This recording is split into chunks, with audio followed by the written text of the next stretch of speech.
The flag of the United Kingdom, commonly known as the Union Jack or Union Flag, is a complex and historically significant emblem that represents the union of different countries within the United Kingdom.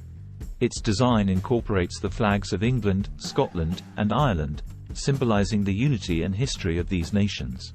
The flag's meaning can be broken down as follows. Cross of St. George, England. The red cross on a white background represents the patron saint of England, St. George. This element is derived from the cross of St. George, which is a red cross on a white field and has been associated with England since the medieval period.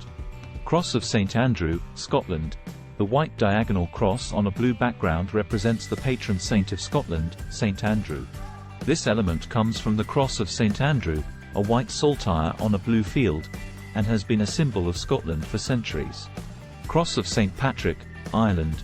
The red diagonal cross on a white background represents the patron saint of Ireland, St. Patrick. This element, known as the Cross of St. Patrick, was added to the flag in 1801 when Ireland joined the United Kingdom. It is a red saltire on a white field. The Union Jack's design combines these three crosses to symbolize the political and cultural union of England, Scotland, and Ireland within the United Kingdom.